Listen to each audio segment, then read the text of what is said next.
Oi, gente! Hoje no Apontando o Dedo é dia de realização de sonhos.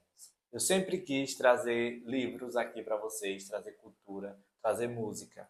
E hoje nós vamos falar de dois livros muito importantes para o nosso estado, que fala sobre o meio ambiente, fala sobre a nossa cultura, tem imagens lindas. E quem vai estar aqui no nosso sofá hoje é o escritor desses livros, o jornalista Hugo Sidney Brandão.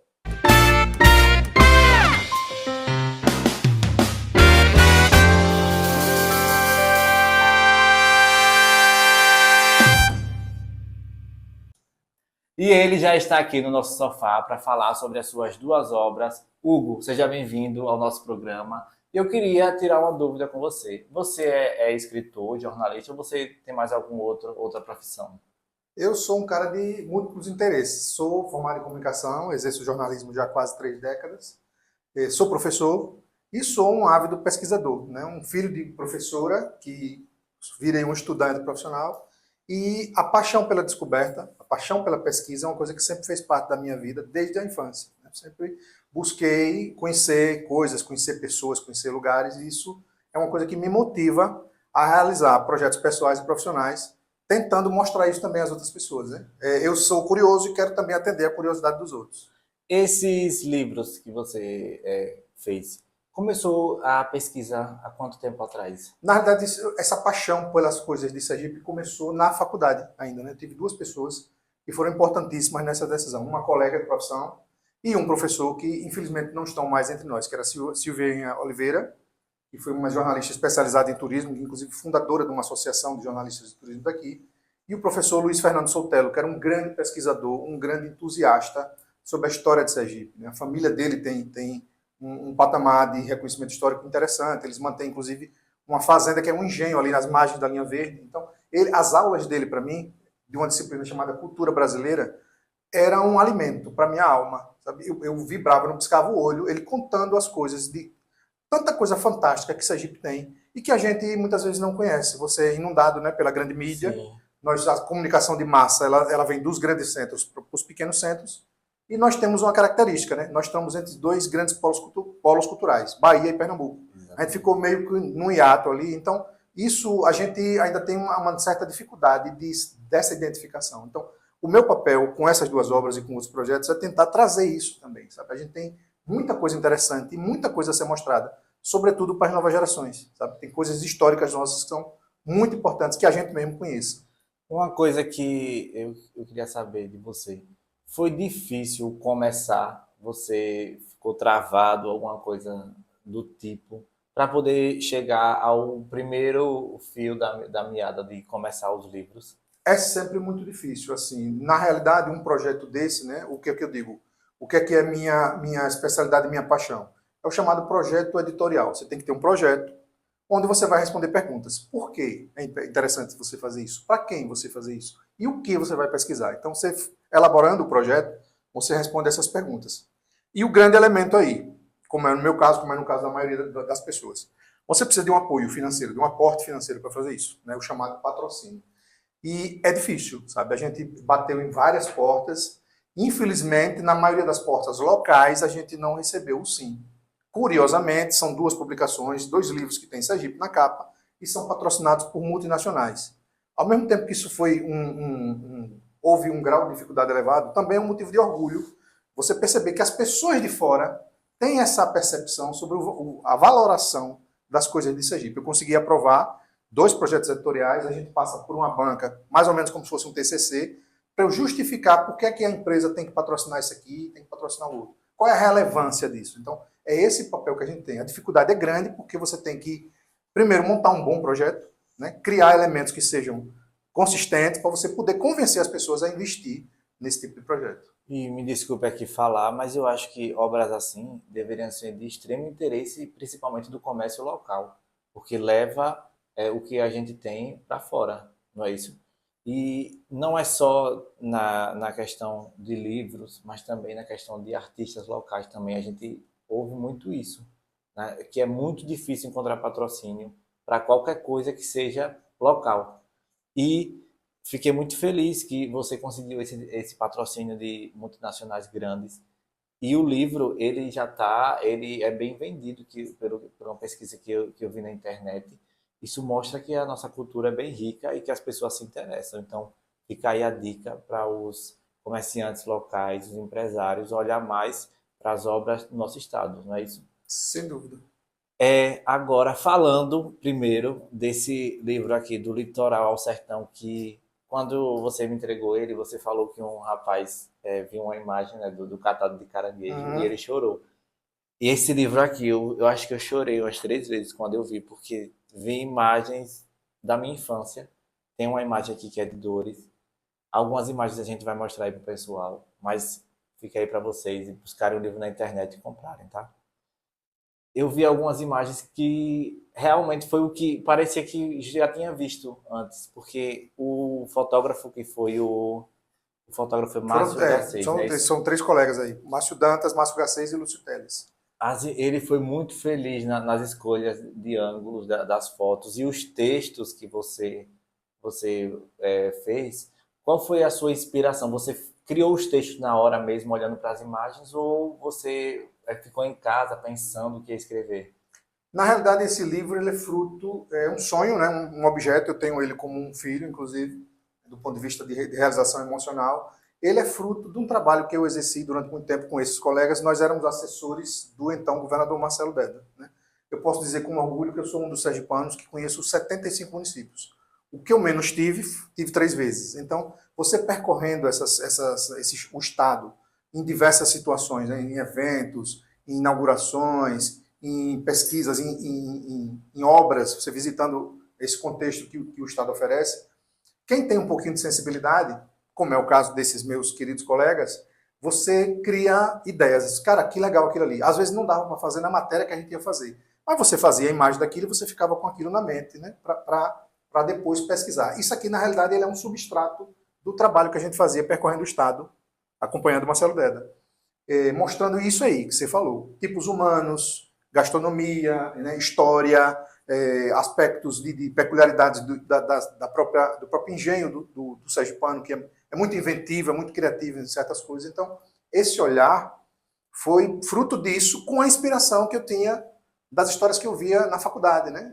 De uma colega que era Sim. entusiasta do turismo, porque qual é o grande elemento aí? Eu tive com um profissional muito experiente na área de turismo, ele olhou para esses 2 livros e disse, cara, você fez isso aí, dá para você estruturar roteiros de turismo espetaculares a partir dos elementos que você elencou aí. Né? Então, e eu via exatamente isso. Um outro aspecto, inclusive correlato com o que eu conheci, quando eu conheci Alain, foi a gente se conheceu na oficina de moto. Porque né, eu tenho um primo que é um amigo irmão, a gente viaja de moto desde criança, a gente anda de moto também desde criança, e nós fazemos, eu, meus irmãos, ele, esse primo, a gente faz trilha de moto muito tempo. Então, o que é que a moto permite? Né? O veículo moto. Você chega em lugares que nenhum outro veículo chega. Você chega ou o cara montado no animal ou o cara a pé. O único veículo que chega é a moto. Então, esse olhar, você vê principalmente no que tange ao meio ambiente, você chega em lugares que estão fora dos roteiros conhecidos, né, do grande público. Isso despertou a sensibilidade. Cara, isso é muito bonito, isso a gente tem que Sim. mostrar. Né? A gente tem que, as pessoas são curiosas por Sergipe, como você falou. Eu recebo e-mails de gente de Santa Catarina, de São Paulo. Esse relato específico, esse livro, esse primeiro livro, foi patrocinado pela Vale. A Vale, na época, ela atuava em 12 países, né, uma grande multinacional da área de mineração, e ela tem uma unidade muito produtiva na Nova Zelândia e na Austrália, onde ela extrai diamantes. E tinha um sergipano que é engenheiro de Minas, saiu daqui jovem, fez o curso em Minas Gerais e migrou para fora do país, foi para a Europa e depois foi para a Austrália, que ele é neto de uma catadora de aratu que fazia isso que você viu, essa foto aí. O catado de aratu na palha de bananeira. Quem é da região sul do estado conhece, quem é da região ribeirinha conhece. Né? Isso tem um cheiro peculiar. Ele me mandou um e-mail dizendo o seguinte, cara, quando eu vi essa foto, inclusive eu borrei a foto que eu chorei, a minha lágrima caiu em cima da imagem do livro, porque eu senti a memória olfativa da minha avó. Minha avó criou, meus tios, minha mãe, fazendo isso aí. Eu senti esse cheiro mais de 3 décadas depois. Então, é esse papel, que é esse tipo de veículo, né, que hoje, eu ainda acredito nisso. Claro que hoje todo o ambiente virtual é o que facilita.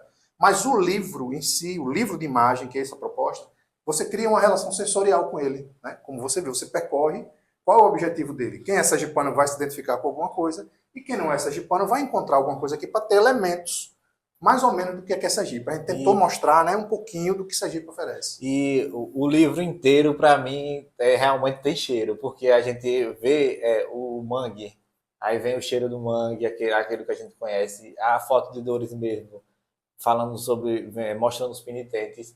Ali me veio na cabeça a culinária também, porque a minha família se reunia na Semana Santa e a minha bisavó, que já faleceu, ela fazia mucuzá toda Semana Santa. Então, quando eu vi a foto, me veio o cheiro do mucuzá, me veio o cheiro da procissão com as velas acesas. Sim. Esse livro aí, para mim, foi um dos melhores livros que eu vi esse ano já. Não conhecia, mas a minha busca na questão de fazer programa agora é realmente também me redescobrir também como pessoa fã de cultura do nosso estado.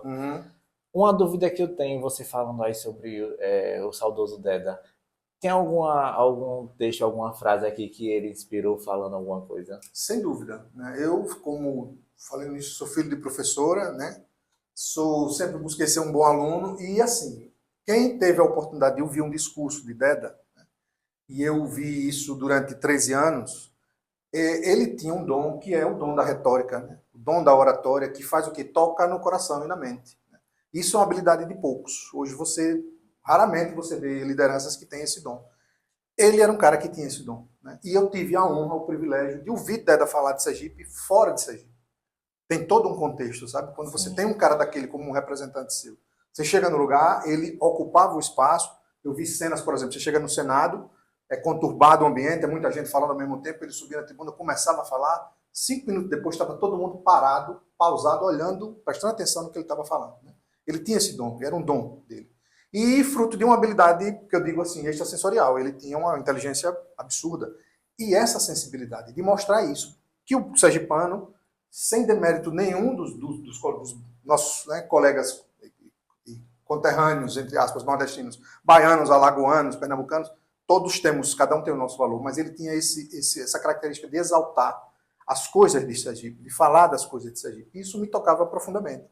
Eu sempre prestei muita atenção. Eu, para trabalhar texto, você tem que ler muito, né? Ouvir muito também. Então, era meu foco de trabalho. E isso, para mim, eu tenho como um dos grandes aprendizados da minha vida, uma das grandes conquistas da minha vida, foi ter trabalhado com um cara como ele, que é reconhecido nacionalmente. Até hoje, né? Às vezes eu chego em outros estados, eu chego conversando com colegas de profissão de Brasília, os caras têm muita curiosidade. E, rapaz, como é trabalhar com ele? Porque ele chegava aqui, ele fascinava as pessoas, ele tinha um dom, um poder de cativar, um carisma pessoal que era uma coisa fantástica. E foi um grande aprendizado. Isso aqui é fruto disso, sabe? Essa sensibilidade. O que é que a gente via? Tem coisas que não cabem numa matéria jornalística. Matéria jornalística tem uma técnica, você tem uma delimitação. Tem coisas que você tem que ter o viés artístico, tem coisas que você tem que ter o viés histórico. Então, o que é que a gente buscou? O que foi que surgiu a ideia? Justamente você fazer para além do que a comunicação institucional faz. Você trazer isso. Qual é o grande elemento aqui? É você fazer, né, que você inclusive dá esse retorno muito bom, que é se sensibilizar. Né? É o poder da imagem. O texto está ali para complementar, para lhe dar um direcionamento de onde é que você está. Mas a imagem, ela fala, né, uma foto, fala por 1000 palavras. Né? E é isso, toca o coração de cada um, de cada forma. Então, como você colocou, isso para mim mostra que o projeto editorial está correto. Você revisitou sua infância. São essas reminiscências que cada um de nós tem e que a gente precisa valorizar, sabe? O sergipano tem que entender o que é ser sergipano. Você não tem que precisar copiar ninguém, nem se influenciar por ninguém. Ok, isso, a cultura ela é viva como a língua, né? A língua portuguesa ela é viva, ela vai se modificando. Mas você tem que entender quem você é. Quando você entende quem você é, facilita essa compreensão do mundo ao seu redor, né? E tem uma frase que fala assim, quanto mais regional, mais universal. Né? Essa beleza das coisas que a gente tem aqui, a riqueza, esse patrimônio histórico, inclusive o nome do outro livro é Patrimônio Ambiental, porque realmente é isso, uma coisa que a gente precisa se assenhorar, ele é um elemento de motivação de vida, sabe? Sim. Você se identifica e você tende a buscar ser mais feliz naquele lugar onde você nasceu, você entender a importância que aquilo tem. E é de cada um de nós, né? Cada um tem sua perspectiva. Então, o que a gente busca trazer é justamente isso, mostrar quanta coisa boa a gente tem que a gente ainda não conhece. Vocês viram que se falar de um livro só já é bastante assunto, né? Agora, esse aqui, eu queria dizer primeiro que você ganhou um fã, que sou eu. Porque você já fala de cultura, falo sobre Sergipe, e agora falar sobre o meio ambiente, aí você realmente me ganhou, porque eu sou muito ligado a isso. Acho que a minha mente pensa muito sobre isso, sobre a questão ambiental que a gente também está vivendo hoje no mundo. Uma das coisas que mais eu achei bonito aqui foi a questão de você mostrar as espécies, né, que a gente tem Uhum, de plantas.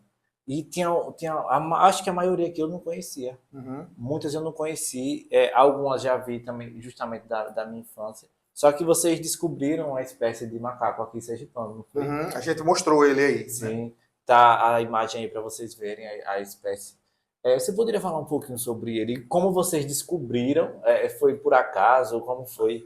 Na realidade, esse livro ele é baseado em relatórios que a Secretaria do Meio Ambiente fazia de forma técnica e eles eram usados, digamos assim, a vocação era mais acadêmica, né, de produção acadêmica. Pesquisadores que estavam lá fazendo seus mestrados, seus doutorados, faziam essas descobertas, evidenciavam seus projetos na academia e depois isso era meio que encerrado numa gaveta, né, numa estante lá da universidade. Qual era o meu papel? Eu sempre fui um questionador da relevância social que a universidade tem que ter, né? Tem uma frase que impacta muito e a gente tem que ter hoje muita sensibilidade, muito cuidado de falar disso, porque as pessoas hoje têm uma polarização, né, ideológica, você tem que ter cuidado com isso. Mas, por exemplo, Paulo Freire, ele diz num livro seu chamado Pedagogia do Oprimido, diz, à medida que você toma conhecimento da realidade, é sua obrigação agir para transformá-la. Isso é uma frase que me impactou bastante. Eu recebi uma marretada na cabeça quando eu li isso na disciplina de Sociologia na faculdade. E o que é que eu vi ali? A Universidade Federal de Sergipe, a Universidade de Tiradentes, as outras universidades têm grandes elementos de pesquisa. Mas exatamente esse tema é um tema que me diz muito. Porque, por exemplo, eu tenho uma característica, uma sorte também, de ter tido um pai que na minha infância, ele sempre me levou para conviver com a natureza. Até os meus 9 anos, eu não passava o final de semana em casa. Meu pai era ficcionado por pescaria, por acampamento, né? Por caça, eventualmente. Então, a gente interagia com a natureza. Ele me levava para lá. É uma coisa que eu sempre digo, inclusive converso com minha esposa, que eu quero proporcionar essa experiência para meu filho. Fazer ele acampar. Porque o que é que me impactava quando era criança? Você chega no meio do mato, quando você está acampado, você olha para o céu, você vê bilhões de estrelas, diferente de quando você está num conglomerado urbano, né? Então, aquilo, Isso. poxa, que coisa do mundo, do universo a gente vê quando você está na natureza, né? Então, essa descoberta desses relatórios, desses elementos, inclusive deste primata, né, que é o Calycebus coimbrai, é um macaco nosso, né, que é chamado guigó de Sergipe. Ele se encontra hoje na região ali de Capela, na Mata do Junco, e numa micro-região ali na região de Estância, em Diaroba, que é uma área preservada, que era de um empresário chamado Jorge Prado Leite. Ele era um conservacionista já há 60 anos atrás. Ele não permitia que ninguém pegasse nada, ninguém fizesse nenhuma intervenção naquele ambiente natural. Então, esse animal foi registrado lá. E o que é valioso? Eu não tinha ideia de que em Sergipe tem um macaco que não tem em nenhum outro lugar do planeta, um primata, né? E qual é a diferença dele? Diferente de comer manga, de comer banana, de comer caju, ele come fruto da peroba rosa, fruto da mesca, fruto do visgueiro, que são árvores da Mata Atlântica que estavam sendo devastadas. Então, ele é como a gente brincava dizendo, é um macaco gourmet. E a gente levou 3 anos para conseguir pegar a imagem dele, né? Isso aqui já foi com outro colega, um grande amigo irmão, o repórter fotográfico Marcos Rodrigues. A gente passou sucessivamente 3 anos nos feriados, imerso na Mata do Junco, com um mateiro, para tentar identificar as espécies que você viu aí. Nós temos aí cerca de 130 espécies endêmicas que só existem em Sergipe. Algumas delas, muita gente achava, alguns pesquisadores achavam que estavam extintas, mas a gente provou com imagem que elas existem em Sergipe. E o que aconteceu? Esse macaco é tão peculiar que nas vezes que a gente ia com o mateiro, a gente ouvia a vocalização dele, mas não o visualizava, não conseguia ver. Ouvia ele vocalizando, mas não conseguia identificar onde ele estava. Num determinado carnaval, que esse rapaz, esse nosso guia, não pôde ir, a bióloga, a diretora da unidade, foi com a gente. Mulher na frente, entrando no território. Então, eles não sentiram como se fosse uma invasão. Ficaram curiosos. Ela ia cerca de 30 metros, né, na frente da gente. A gente andando devagar no mato, você não pode ter nenhuma cor forte, nenhum cheiro forte. Você entrar no mato para ver as espécies, você tem que se integrar àquele ambiente. Isso exige também uma certa sensibilidade, né? Você não pode ir com cores fortes, com repelente, não, nada disso. Você tem que pegar o repelente que está no mato, ali, aroeira e por aí vai. E quando ele apareceu e começou a localizar. Aí Marcos fez umas 500 fotos, né? Você tem as primeiras fotos profissionais desse primata nesse livro aí. Então foi uma conquista muito grande, inclusive a gente está tentando conexão com alguns institutos internacionais de pesquisa para mostrar a importância disso. Né?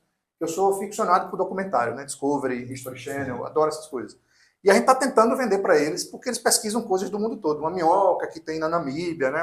um passarinho do Canadá. Então, a gente tem um primata.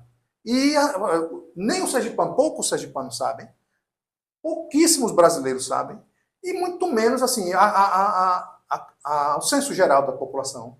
Quanta coisa a gente pode fazer a partir disso? Uma campanha sobre sergipanidade, sobre identidades. Você imagine, você tem um primata no planeta Terra que só existe em Sergipe. Você veja que riqueza, e quase que a gente perde. Quase que a gente perde. Né? E o meio ambiente é isso. O que é que eu digo como patrimônio? Por que é que eu nomeei como patrimônio? Porque, como você falou, é o ar que a gente respira. É a água que a gente bebe. É o alimento que a gente come. Isso é um elemento que tem que estar na ordem do dia. A gente tem que pensar em meio ambiente. Meio ambiente não é um tema exótico, não.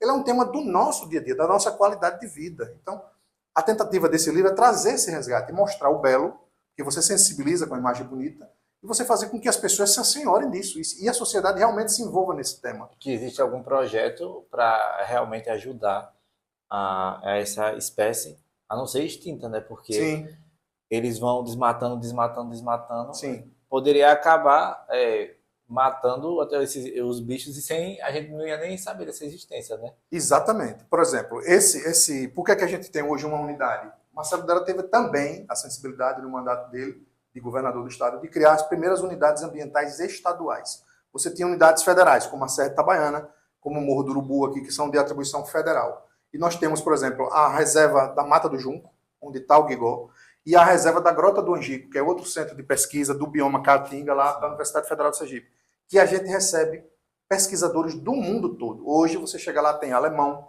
tem belga, tem suíço, tem americano, pesquisando a riqueza do bioma Caatinga e a riqueza do bioma Mata Atlântica, que são dois dos mais fantásticos biomas do mundo. Hoje já se reconhece, né? A capacidade biológica da Mata Atlântica é uma coisa absurda, né? Que a gente quase perde, né? Porque, no caso de Capela, quase tudo estava virando canavial. Então, hoje existe uma unidade ambiental, esses animais estão se reproduzindo, e para você ter uma ideia, os caras que eram caçadores dele, era uma coisa tão exótica que os caras matavam um primata desse para comer como um tira-gosto, tomando cachaça. E ele dá o quê? 200 gramas de carne. Então, sim, hoje esse cara que era o apontador para o caçador, ele é o cara que leva o visitante, que sim, guia, que orienta as pessoas. Gerente, então ele ganha dinheiro com a preservação dessa espécie, né? Com essa diversidade. Vem gente do Brasil inteiro conhecer. E é uma coisa que a gente tem que evidenciar cada vez mais. Você tem em Sergipe, você pode ter um roteiro estruturado de ecoturismo, porque a gente tem o que mostrar. É isso. E isso é um compromisso que eu assumi, que graças a Deus a gente vai paulatinamente tentando conseguir aí. Agora, Hugo, vocês descobriram mais alguma espécie animal ou de alguma planta que não existe em nenhum outro lugar do Brasil, só aqui em Sergipe? A gente visualizou algumas espécies que os indicadores lá, os pesquisadores passavam muito tempo para identificar. Por exemplo, temos uma foto aí, e esse livro, né, a prospecção desse livro também gerou uma exposição fotográfica que ficou 3 meses no Museu da Gente Sergipana, na época do lançamento, que foi para mim um grande orgulho, né, porque ali é um templo da cultura sergipana. Quem não conhece, conheça, vá lá no Museu da Gente Sergipana, que vale a pena a visita. Nós conseguimos um registro de uma das 35 espécies de cobra verde, que ela tem, não sei se você chegou a ver essa foto aí, ela tem uma peçonha em forma de anzol. Sim. E a gente pegou ela percorrendo de uma árvore, ela estava no chão, de uma árvore para outra, e meu colega praticamente se deitou na frente dela, ela abriu a boca, né? E ele fotografou, ele conseguiu essa imagem, que era uma imagem raríssima, os biólogos vibraram quando viram. Cara, a gente tenta pegar, a gente pegou a cobra morta, já está meio de decomposição, você não conseguiu identificar esses elementos. A gente pegou ela viva e a peçonha bem aparente, né? Na foto mostra, evidencia isso. E o biólogo disse, cara, como vocês são corajosos, vocês pegaram essa cobra. Não, a gente não é corajoso não, a gente não tinha a menor ideia que essa cobra tinha esse potencial venenoso, ela é muito... O veneno dela é muito potente. Eu não sabia disso não, que ela tinha esse potencial venenoso. Até porque eu já peguei várias cobras e muitas delas a gente chama de cobra cipó, né? Uhum, porque ela é fininha. Bem fininha. Então, tem várias, 35 espécies que são isso, identificáveis, né? Que você acha no bioma aqui, Mata Atlântica, Restinga, né? Beira de praia e tal. E o que é que ele nos explicou, né? É aquela coisa que Charles Darwin dizia. Ela desenvolveu essa ferramenta porque ela come aves. Realmente ela ela é arborícola. Então, se ela mordesse o passarinho, injetasse a peçonha, e esse passarinho voasse, ela não se alimentava. O que é que ela desenvolveu? Você vê que tem uma dentição serrilhada, e tem a peçonha. Então ela encaixa ali e ela prende, ela injeta o veneno, ou seja, a ave não consegue sair. Ela prende ali enquanto o veneno está fazendo efeito. É um veneno neurotóxico fortíssimo, está sendo inclusive estudado para problemas de infarto, diante da potência dele. Então, ninguém tinha evidenciado essa primeira foto como eu digo assim, esse não é um livro, não sei se você viu aí, ele tem a chancela do ICMBio, né? Sim. De pesquisadores de várias instituições. Ele não é um livro científico, mas ele tem validade científica no momento que todas as espécies estão identificadas com seu nome científico, né? Como a ciência determina, e está um pouco descrito a vida dela, o habitat dessas espécies, mais ou menos. Então, esse foi um outro grande gol que a gente fez, né? Que foi acidental. A gente nem sabia, porque se a gente soubesse que essa cobra era tão perigosa, a gente não teria chegado perto. E estávamos todos muito próximos e o colega fotógrafo praticamente deitou na frente dela, né, que isso entusiasmou os pesquisadores. Um outro exemplo é uma espécie de morcego, um dos menores morcegos do mundo, que ele inclusive é lindo, ele parece ser de veludo, um azul, e ele chama atenção na mata. Você tem árvores lá, tem árvores de 300, 400 anos, uma árvore que tem 9 metros de diâmetro. E eles ficam no caule dessa árvore, você vê a certa distância, e ele é muito arredio. A gente teve que ter um equipamento fotográfico sofisticado para chegar nele, né, a chamada lente teleobjetiva, é uma lente de 600 milímetros que ela traz de 600 para 1 metro. E a gente conseguiu, nessa empreitada aí, identificar a dentição dele. Os biólogos achavam que ele era só frugívoro, só comia frutas, e a gente mostrou, pelo tipo de dente que ele tem, que ele também comia insetos. Então, isso também foi uma descoberta de validade científica, graças a essa pesquisa, né, o aparato e o esforço que a gente teve para estar lá dentro, né, dos biomas sergipanos, imersos nessa empreitada, tentando trazer isso de forma bela, porque quando você tem uma visão artística da coisa, né, da natureza, você consegue fotos magníficas, que depois a gente entrava e olhava e caramba, bicho, que foto legal isso aqui, né? E quase uma outra confusão nesse tipo de projeto, que é o seguinte, como a gente era muito próximo do ponto de vista de pensamento e de objetivo, mesmo assim a gente teve brigas, porque uma briga boa, você tem 3.000 fotos, aproveitar 500. Não, essa aqui está melhor, essa aqui mostra. Não, mas essa aqui, veja aqui, um ângulo tal, essa discussão que é boa, você sempre discutindo pelo melhor, mas gera discussão, acirrada às vezes, né? Mas é isso, é você tentando brigar pelo belo, pelo bonito, né? E é uma coisa muito positiva que a gente tem como um grande elemento de união nosso, né, enquanto profissionais, enquanto pessoas. Ele também teve uma vivência parecida comigo, de ter sido criado por um cara que fez ele interagir com a natureza. E isso dá resultados positivos, né? A gente teve muitos elogios por conta dessa obra, né? Essa obra foi levada para o Brasil todo pelo patrocinador, que é uma multinacional que opera na área da imobiliária, e eles conseguiram assim dar uma projeção muito interessante, né? E o meu maior orgulho de ter conseguido expor uma coisa com meu nome, né? Com um sonho meu, um outro filho também, no Museu da Gente Sergipana, que é uma coisa que Deda criou com todo o coração, né? Ele tem a alma e o coração dele ali. Você tem, quem conhece os museus brasileiros, você vê que ele está entre os museus mais modernos do Brasil. Sim. Falando da nossa cultura. Desde da que nossa foi aberto, né? Exatamente. Ele já ganhou referência no E os Brasil visitantes todo. se impactam. Que coisa bonita aqui. Que riqueza tem a cultura sergipana, que está brilhantemente demonstrada ali, né? Com os recursos tecnológicos, com tudo aquilo. Então, Isso. é uma coisa que fascina de criança ao adulto, ao pesquisador, porque traz esse elemento. E eu fiquei muito orgulhoso nesse momento profissional da minha vida, ter um trabalho reconhecido e exposto ali, né? Para mim foi uma glória. Agora, uma pergunta pessoal. Vai ter próximos? Sem dúvida. Nós temos aí projetos, né? Esse livro do meio ambiente, ele levou a gente a pesquisar a fundo determinados biomas. Nós temos um projeto para fazer um específico sobre a caatinga sergipana, né? E nós temos uma característica interessante. É um estado que você em 2 horas, 242 quilômetros quadrados, você percorre ele, você sai da beira da praia e você vai para o semiárido, né? Lá para Paxingó. Sim. Então, você tem essa riqueza de bioma. Você sai daqui, você tem um bioma de duna, de restinga. Você chega ali no Agreste, ali na região de Itabaiana, você tem uma riqueza ambiental, né? Toda a região da serra, e principalmente naquela outra serra que pouca gente conhece, que é a Serra Comprida, né? Você passa na estrada, você tem a Serra Itabaiana e a Serra Comprida. Pouca gente fala da Serra Comprida. Como é que eu conheço a Serra Comprida? Através da trilha de moto. A trilha de moto me permitiu chegar a lugares maravilhosos. Ali você tem lugares, recantos espetaculares, banhos de cachoeira espetaculares, que só os nativos conhecem. Então, o que é preciso com um trabalho desse? É você fazer com que a administração local, né, os investidores pensem neste grande vertente de turismo do mundo hoje, que é o ecoturismo. Você tem um grande potencial em Sergipe, um estado que você tem uma logística fácil, porque é pequeno, né? E o tamanho dessa riqueza que nos impacta. O nosso outro propósito é fazer um livro específico sobre o manguezal. Esse já está um pouco mais avançado, já temos pesquisa, já estamos inclusive na captação, buscando patrocinadores para investir nisso. A gente descobriu coisas magníficas da interação entre o meio ambiente, né, o homem e todo esse aspecto da natureza. Por exemplo, uma coisa que foi muito curiosa para nós, eu ando em mangue desde pequeno, meu pai gostava de caranguejo de ganhamu, minha mulher é apaixonada por caranguejo, então manguezal é uma coisa, né, é um bioma riquíssimo nosso que a gente tem que preservar, né, cada vez mais. A gente percorrendo os caminhos de Sergipe, chegamos no povoado Crasto, em Santa Luzia do Itaí, e nós descobrimos uma coisa interessante, a maré vazante.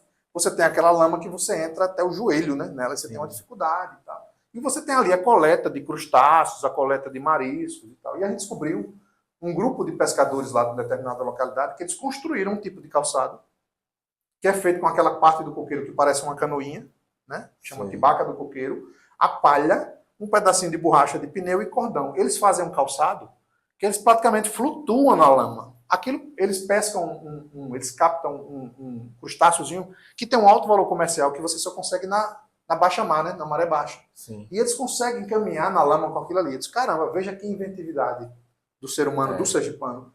Porque a Nike não inventou esse medicamento, a Timberland não inventou esse calçado, né? Não é um negócio de alta tecnologia, é tecnologia social da própria comunidade que desenvolveu um elemento importantíssimo, que para mim, como jornalista, foi muito curioso. Caramba, o cara desenvolveram um elemento, né, um objeto, um utensílio que faz com que ele tenha, por exemplo, ele tem um grande rendimento desse crustáceo, porque ele pegava muito pouco, hoje ele pega 4 vezes mais, que ele consegue caminhar sobre a lama. Então, é uma coisa como essa que a gente vai mostrar nesses livros que a gente pretende ainda fazer, a Deus querer, se a gente conseguir, né, o devido recurso para isso. Hugo, muito obrigado por ter vindo aqui no nosso programa, mostrar as suas obras. Espero que também, quando vier as futuras, você volte aqui para a gente mostrar também. Foi, como eu disse, a realização de um sonho. Hoje eu estou realizado porque estou mostrando livro, e principalmente que fala sobre o meio ambiente, né? Aqui no nosso programa. Muito obrigado. A você aí, telespectador, muito obrigado também. Não se esqueçam de se inscrever no meu canal do YouTube, me seguirem no Instagram e no TikTok também, tá bom? Sigam o Hugo também, para vocês ficarem também atentos. Quando ele for fazer o lançamento do livro, a gente quer festa, viu? O lançamento do livro. Vai ser. Tem que ter a festa. Com prazer. Muito obrigado, um beijão e tchau, tchau.